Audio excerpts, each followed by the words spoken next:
Bonjour à toutes et à tous, bienvenue dans Cinécast. Salut Thibaut. Salut Guillaume. Cinécast, c'est l'émission qui vous fait découvrir la dernière sortie cinéma et streaming. Et avant de plonger dans notre film du jour qui s'appelle Arco, pensez à vous abonner sur la plateforme de votre choix, à liker si vous êtes sur YouTube ou à laisser un avis sur votre application de podcast favorite. Alors, Arco, c'est un film qui est sorti en France le 22 octobre. Ça sort chez nous en Belgique le 29 octobre. C'est un En film fait, il est fantastique. il est en vrai, il est déjà dans les salles depuis une semaine, hein. Ils se sont rendus compte qu'il fallait faire une semaine d'avant-première vu que c'est les vacances. Exactement, et donc du coup, film d'animation, de Hugo Bienvenu avec, Swan Arnaud dans les voix forcément, Alma Jodorowsky, Margot Raga, il y en a encore beaucoup d'autres, hein. Là, c'est on me donne que les 3 premiers noms forcément sur un certain site bien connu, mais j'en cite d'autres, hein, Vincent Macken, Louis Garrel, William Legbill, et cetera, Ockmo Puccino, il y a beaucoup de gens quand même, hein, au Ouais. casting vocal de ce film. C'est d'ailleurs un des points qu'on va relever dans notre critique. Ouais Alors et casting vocal, parce que ça, c'est pour la version française. En oui, anglais, ils ont un beau casting vocal aussi, hein. Il y a Will Ferrell, America Ferrara, Natalie Portman qui a produit le film, ouais, Flea, le bassiste, des Red Hot, hein. Donc OK. non, assez sympa, globalement. Ah oui, il y a Andy Samberg aussi, dans la version anglaise. Donc Bref, vous très, avez très vu bon qu'il y a casting. du beau monde pour ce film qui sort un peu pourtant de nulle part, j'ai envie de dire. Bon, non, alors non, pas tout à fait. Il Dis-moi? était à Cannes, je l'avais loupé Oui, à non Cannes. mais voilà. Il y a eu des très, très bons échos à Cannes et puis évidemment dans la foulée, comme, d'autres films d'animation le font souvent, il a été au festival d'Annecy, hein, qui est la référence, du cinéma d'animation. Donc voilà, il a quand même été dans les 2 plus grands festivals, enfin le plus grand festival au monde, Cannes et puis le plus grand festival en termes de cinéma d'animation, donc il sort pas complètement de nulle part. Mais je Dans comprends ce que tu veux dire et je te Dans laisse sa poursuivre genèse, là-dessus. oui, quand on regarde le CV d'Hugo Bienvenu et ce qu'il a pu Ouais. créer jusqu'ici, c'est quand même, quelqu'un plutôt dans l'ombre, qui a fait 2 courts métrages, qui a aussi co-réalisé la série Ant-Man, animée, qui date de 2017 aux États-Unis. Donc c'est pas quelqu'un qui a déjà un track record. On n'est pas en train de Non, parler de Studio c'est Ghibli et clair. pourtant, quand on voit le talent qui vient s'associer au projet, c'est quand même assez impressionnant. Alors de quoi ça parle, ce Arco? Déjà, on est en 2075, une petite fille de 10 ans, Iris, voit un mystérieux garçon vêtu d'une combinaison arc-en-ciel tomber du ciel. C'est Arco. Il vient d'un futur lointain et idyllique où voyager dans le temps est possible, et Iris le recueille et va l'aider par tous les moyens à rentrer chez lui. Ça sonne un peu familier. Je propose qu'on regarde un extrait de la bande annonce.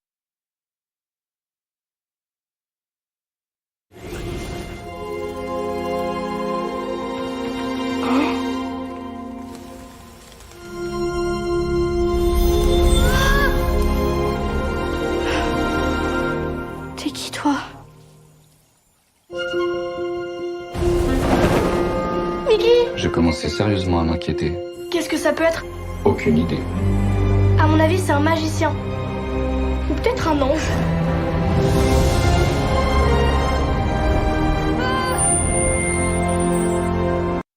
Alors voilà, cette bande annonce qui, j'espère que vous l'avez vue en vidéo. Parce que je pense que c'est comme un des grands atouts du Oui, film, de voir les images, ouais. n'est-ce pas? De ce film d'animation, qui est très étonnant, hein, beaucoup d'influences, on les voit à l'écran, ça pète aux yeux, les différentes influences de ce film-là. Bon, Studio Ghibli, je l'ai dit rapidement en intro, mais c'est clair qu'il y a un peu de ça. Oui, Heu complètement.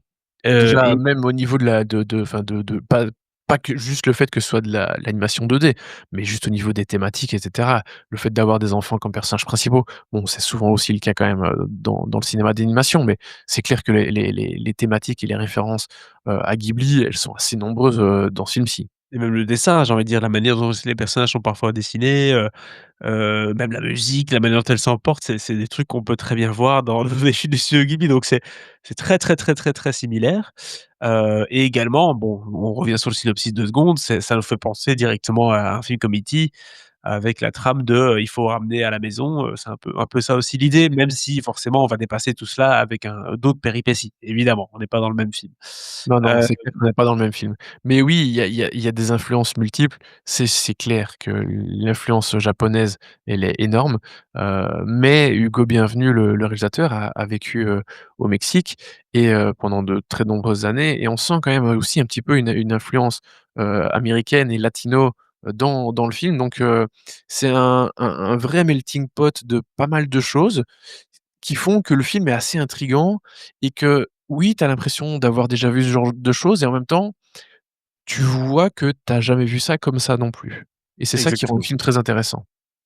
Moi, ce qui m'a beaucoup plu dans le film, c'est comme on l'a dit, donc peut-être que la trame est déjà vue, hein, c'est ce que tu as dit, mais il vient amener quand même des éléments créatifs, une imagination assez débordante et des univers assez incroyables et j'ai adoré ce mélange, en fait, ce côté, remontage dans le temps, mais en même temps, enfin, le futur, enfin, cette espèce de mélange, de melting pot, comme tu l'as dit, de patchwork, d'idées, qui donne quelque chose d'assez, surprenant à regarder et d'engageant. Parce que souvent, parfois, tu sais, les films de Studio Ghibli ou autres, c'est des films qui sont assez lents, et qui prennent le temps d'exposer les faits et cetera et ici, vu que ça voyage quand même assez vite, il y a pas mal d'éléments qui viennent et qui partent aussi, et donc du coup, tu es tout le temps engagé en tant que spectateur et il y a un Ouais. rythme quand même qui est assez bien, bien tenu, j'ai envie de dire. Oui, oui, je sais plus combien de temps le dure le film, hein, 1 heure, quoi, 1h30, 1h40, 1 heure et 1h30, ouais. demie précisément. Ce qui est bien parce que c'est un film qui, je pense, peut être destiné aux enfants relativement jeunes, un peu moins de 10 ans, je dirais.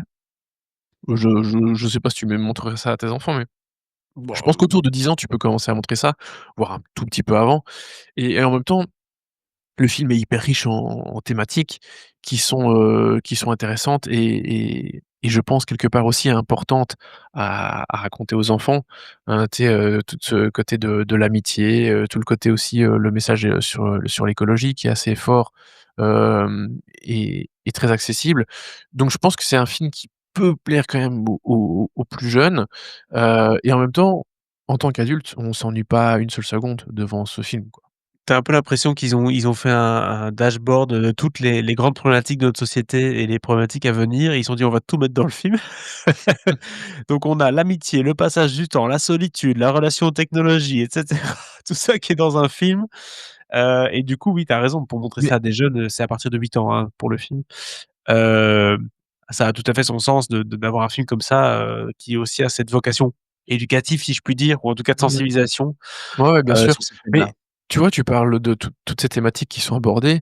En même temps, je trouve que ça s'imbrique bien, tu vois? Et c'est pas genre, il y a une thématique qui est hyper, enfin, qui est vraiment la thématique principale, qui est la plus importante et puis le reste est un peu délaissé et ça tombe un peu comme un cheveu dans la soupe. Non, ici, je trouve que tout se met vraiment bien, les chaque chose les unes avec les autres. Donc J ça montre qu'au niveau de la narration, qu'au niveau de l'écriture du film, c'est bien géré, c'est bien équilibré. Pareil aussi au niveau des personnages, hein, parce que les personnages principaux, parce qu'on parle des thématiques et cetera, mais les personnages, donc là, il y a Iris et Arco, bah, ça fonctionne très bien. Le fait que ce soit dans deux temporalités différentes, ça fonctionne très bien aussi. Hem, donc qui sont 2 temporalités du futur, mais il y a quand même ce truc où il y a le présent et le futur et voilà, je trouve que ça fait beaucoup peut-être.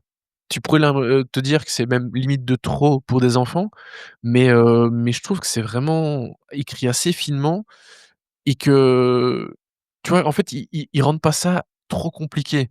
Alors que C'est ça ce que ça j'allais pourrait être dire, ouais. très compliqué pour des enfants. Je trouve qu'ils arrivent à le rendre assez simple, ce qui est plutôt quelque chose de bien, je trouve, tu vois? Très compliqué ou trop intellectuel aussi. Souvent, il y a des films d'animation, tu sais, français, ouais, particulièrement, j'en ai 2 autres qui viennent en tête, où il y a un peu ce côté, voilà, on le film d'une certaine France, le film d'un certain Paris, tu vois ce que je veux dire? Un peu, Un entre un peu soi, trop intello, comme film. intello et cetera. Mais là, tu l'as Mmh. dit, non, il y a plein de sujets abordés, mais ça reste accessible à tous, à la famille, aux enfants et donc c'est un film vraiment d'animation pour tous, et il y a pas ce côté inclusif qu'on peut retrouver dans certains films. Donc ça, j'ai plutôt apprécié, Comment ça personnellement. ce côté inclusif qu'on peut retrouver dans certains films, tu as dit? Non, mais je sais pas l'exprimer, mais tu vois certains films qui sont uniquement à destination d'une certaine forme d'élite, Ah oui, intellectuelle, et oui, d'accord. cetera. Tu vois les films France Oui, oui, Inter ou oui. autres. Voilà, pour ne pas citer Oui, que. oui, oui, Voilà, justement que c'est plus inclusif et que exactement, oui, c'est pas, inclusif, voilà, oui, exclusif, c'était le terme que je oui, voulais utiliser. oui, C'est pas oui, le cas OK. ici, non et clairement, c'est on va y arriver. Hem Donc voilà, ça c'est pour en tout cas les points positifs. Je pense qu'on est tous d'accord aussi et un dernier point, c'est la relation entre Arco et Iris. Tu l'as parlé, hein, le présent, le futur et cetera. Donc tout ça, ça marche très, très bien aussi Ouais et la rencontre et entre les 2 c'est touchant personnages aussi. fonctionne. En même temps et tu vois et là, c'est vrai qu'on reconnaît fort aussi le côté, plus Ghibli, hein. C'est dans la façon dont est racontée cette relation entre les 2 personnages, la musique qui va accompagner, ces personnages aussi, où on a un truc un peu plus puissant, où on va aller un peu plus chercher les émotions, Ouais. comme Ghibli sait très bien le faire et là, bah, voilà, ça fonctionne très bien aussi, quoi. c'est clair.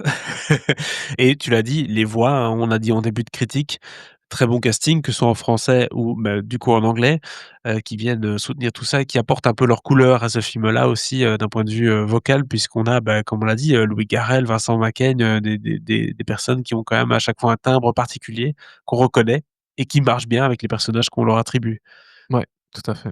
Qu'est-ce qui a peut-être un peu moins bien fonctionné dans ce film? Bah, voilà, c'est oui, le scénario, c'est vrai que tu l'as dit, ça aborde des grandes questions, ça c'est quelque chose qu'on a peut-être déjà vu dans certains éléments. On l'a pas vu de cette manière-là évidemment, mais c'est vrai que le scénario n'est pas l'élément qui va soulever tout, d'un niveau pour ce film-ci.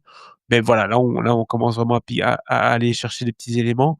Et puis il y a des tons qui alternent beaucoup dans le film, je trouve. Il y a parfois des moments de comédie un peu burlesque. Il y a aussi le côté forcément de fable, avec l'écologie et de drame aussi et c'est vrai que cette espèce de mélange de tons, ça fonctionne par moments parce que du coup, tu as des éléments différents, mais en même temps, je trouve ça un peu parfois bizarre, out of place, mais c'était voilà, c'est des critiques que j'ai, mais que voilà, je vais pas condamner le film pour ça non plus, quoi. Ouais, Toi, je tu les comprends. partages aussi? Moi, c'est pas un élément qui m'a gêné, ces différences, de ton, parce que justement, je trouve que ça fait un peu des respirations. Ce qui est un argument qui tient qui dépend vraiment de chaque film, hein. Parce que oui, il y a des différences Oui, de ton dans d'autres films où c'est vraiment très, très il compliqué. faut réussir le Ici, moi, passage ça entre les 2. me ouais, Ouais, ça m'a pas gêné justement, j'ai trouvé ça plutôt, bienvenu, sans mauvais jeu de mots. Mais, bienvenue. donc, oui, moi, c'est pas du tout un reproche que je ferais au film. Mais je comprends, j'entends tout à fait que ça puisse l'être pour toi. Voilà. Oui et puis forcément, c'est sûr que je sais déjà dans les commentaires que certaines personnes vont sans doute dire que des messages écologiques et tout, c'est bon, arrêtez un petit peu, avec votre vision, du monde qui fait peur. Voilà donc c'est sûr que c'est des messages qu'on va sans doute voir et lire, et ils ont peut-être tort, raison, peu importe, mais c'est sûr que c'est des messages qu'on voit souvent dans les œuvres de fiction pour les enfants et bon, on a un quota à dépasser ou pas à dépasser personnellement, mais moi j'en vois pas 10 000 par an donc du coup c'est enfin si j'en vois mais pour les enfants et c'est vrai que c'est moi je vois beaucoup de trucs d'enfants quoi, tu vois? Genre, des Peppa Oui, Pig oui. et tout et j'ai hâte que mes enfants s'ouvrent à des trucs un peu plus comme ça et j'ai hâte qu'ils grandissent un peu pour que leur montrer des vrais films d'animation comme celui-ci, Ouais, ouais. qui va leur amener, une plus-value. Ce qui est le Excellente cas idée, excellente avec idée. Arco. Donc allez-y, foncez avec vos enfants s'ils ont 8 ans et plus et que vous avez envie de leur montrer un film d'animation qui est bien fait, qui en plus, bah, «vient de chez nous» entre guillemets, n'hésitez pas à venir leur montrer Arco. C'est une bonne recommandation. On donne 3 étoiles à ce film, Thibaut. Bah, oui, tout à fait, 3 étoiles, c'est parfait. 3 étoiles, merci beaucoup, d'avoir regardé cette critique ou de l'écouter. Abonnez-vous au podcast pour ne pas manquer nos prochaines recommandations et partagez votre avis sur ce film dans les commentaires. On va lire ça avec beaucoup d'intérêt. À très, très bientôt. Ciao, ciao. Ciao, ciao.